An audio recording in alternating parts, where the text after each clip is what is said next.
Look at what ESPN and the national sports media just published about Deboer and Keelon Russell, because this behind-the-scenes situation in Tuscaloosa is getting completely insane. While the talking heads on television are out here trying to tell you that Alabama football is in absolute chaos without a clear starter, something terrifying was actually being assembled behind closed doors at Bryant-Denny Stadium. Today's first fall camp scrimmage changes everything, gentlemen. Stick with me until the very end, because I'm going to reveal exclusive internal physical metrics and reports that explain why rival SEC coaches are sweating.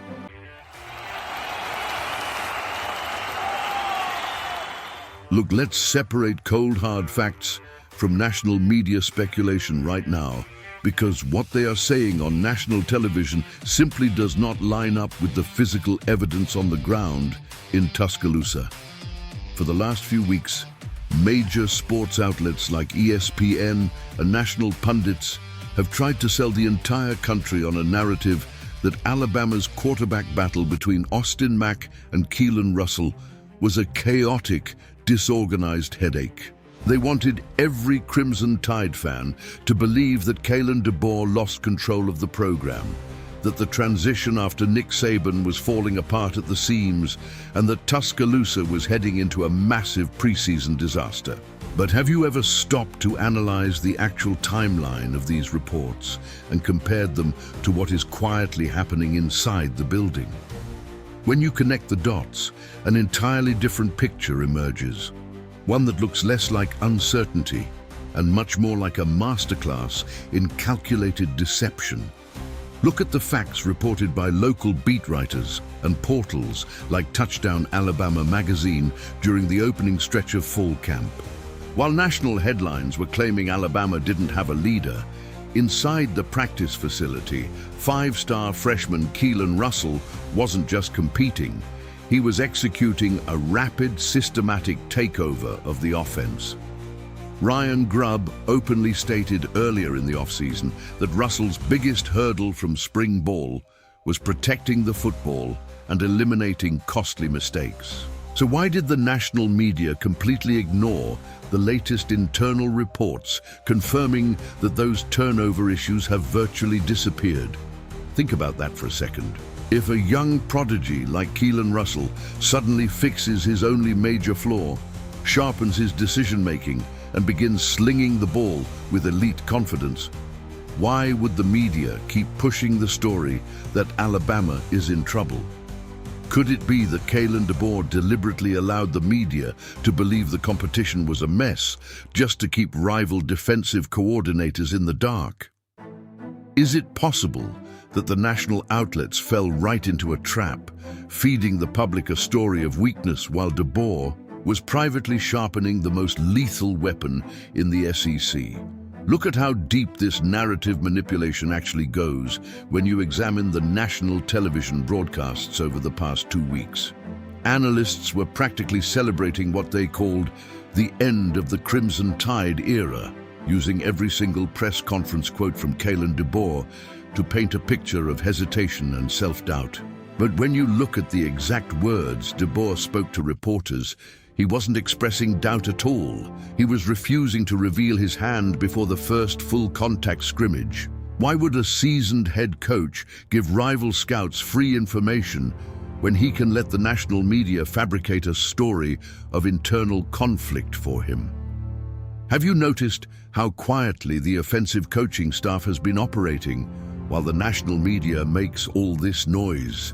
Look at the physical evidence coming from the practice field every single morning. While television pundits were debating whether Austin Mack or Keelon Russell had the stronger arm, Grubb was quietly installing high-speed multi-option packages designed specifically around Russell's unique ability to process defenses pre-snap.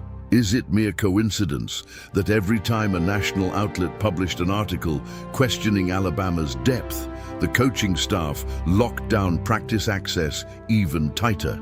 Let's look at the second piece of hard evidence that proves this media narrative is completely hollow. A quarterback, no matter how talented, cannot operate in a vacuum without elite protection and a dominant running game to shoulder the load. National analysts claimed Alabama's backfield was thin, uncertain, and lacking identity following off-season departures. But what did the actual physical reports show us as practice opened? Look at the transformation of running back Daniel Hill. Verified reports confirmed that Hill drastically reshaped his physical frame, cutting down to a lean, explosive 234 pounds without sacrificing a single ounce of his trademark power. Ryan Grubb couldn't stop praising Hill's football intelligence, his vision, and most importantly, his elite capability in pass protection. In the SEC, games are won and lost in the subtle details of blitz pickup. Yet the national media barely mentioned Hill's staggering physical upgrade. Why would national outlets gloss over a 234-pound back who runs like a runaway train and blocks like an extra offensive lineman?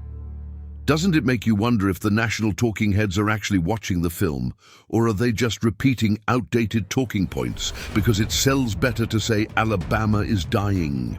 Analyze the ripple effect this creates across the entire offense. When you have a running back like Daniel Hill who demands 8 men in the box and completely shuts down edge rushers on third down, what happens to the secondary?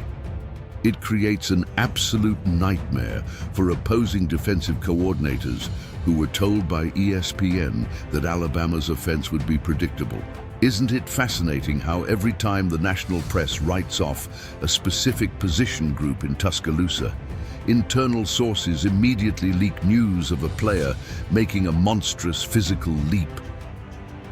Look at the way Daniel Hill's emergence completely alters the math for opposing defensive coordinators in Knoxville and Athens. If a defense has to commit extra linebackers to stack the box against a 234-pound back who averages heavy yards after contact, they are forced to leave their cornerbacks isolated on the outside. And what happens when those cornerbacks are forced to play single coverage against the most explosive receiving corps in the entire country? Can any secondary in the SEC survive that level of constant, relentless pressure for 4 full quarters? Isn't it incredible how the national sports media somehow failed to connect these obvious dots? They wanted you to believe that Alabama's running back room was a mystery. Yet Grubb was systematically building a backfield designed to punish light, defensive fronts and force opponents into impossible defensive alignments. Why did the mainstream broadcasts hide the fact that Daniel Hill was taking the majority of first-team reps during situational drills? Could it be that admitting Alabama has a game-changing power back ruins their favorite storyline of a dynasty falling apart? That brings us to the third piece of undeniable evidence, the wide receiver room. For months, SEC Media Days analysts hinted that Alabama lacked a true game-changing alpha target on the outside. They claimed the Tide didn't have the explosive depth of past championship rosters. But let's look at the data published by local beat reporters following summer workouts. Look at Ryan Williams. Verified conditioning reports revealed that Williams added 11 pounds of rock-solid muscle to his frame during the off-season. And despite carrying that extra muscle to absorb hits from SEC safeties, he was officially clocked at an eye-watering speed of 23.1 miles per hour. Let that sink in for a moment. A receiver who was already tearing up defenses as a young phenom comes back 11 pounds stronger and runs over 23 miles per hour, and yet national sports broadcasts barely dedicated 30 seconds to it. How does a player hitting 23 miles per hour not dominate the national news cycle? Is it just lazy journalism, or is there a deliberate effort across the national sports landscape to downplay the sheer amount of elite talent stacked in Tuscaloosa? And Williams isn't standing alone in that room. Look at what Ryan Williams himself publicly said about teammate Derek Meadows, endorsing him as the next breakout weapon that defenses are completely sleeping on. Combine that with Luther Brooks packing on serious weight to reach the 190-pound mark to bully physical cornerbacks at the line of scrimmage, and suddenly Alabama has a rotation of track stars built like linebackers. When rival coaches in Knoxville, Athens, and Baton Rouge look at those physical metrics, Do you really think they believe the narrative that Alabama is struggling? Or are they privately panicking because they realize they've been lied to by mainstream sports news?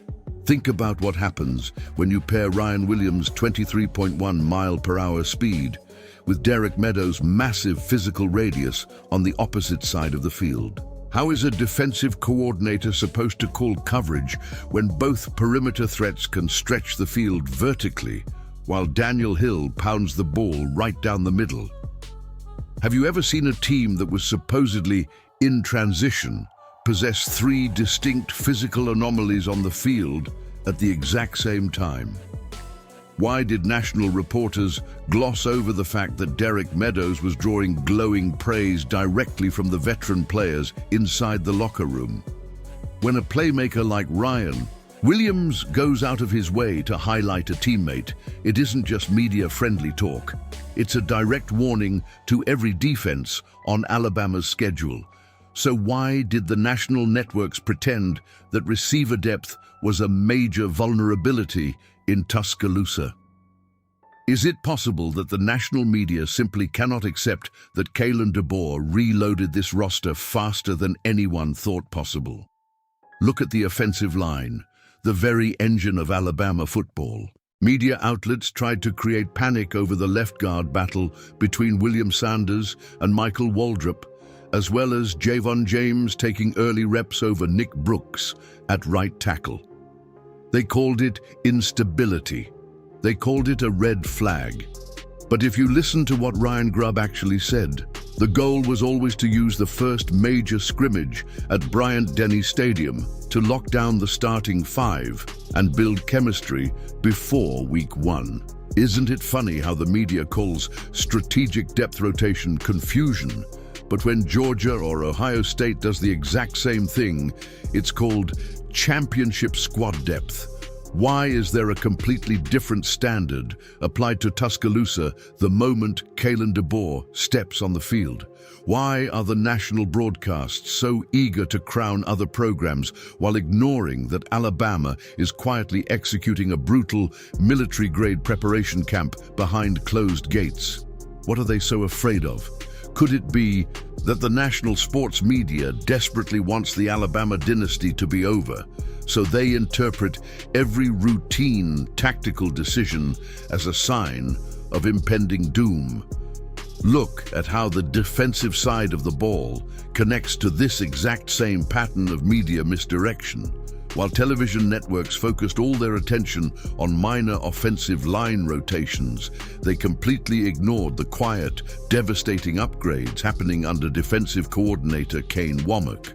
Local outlets like Touchdown Alabama magazine reported on the incredible growth of sophomore linebackers like Luke Metz, alongside high-value transfer additions along the defensive front like Devin Tompkins. Why did the national media refuse to report that Alabama's defense was consistently dominating third down simulation periods in camp?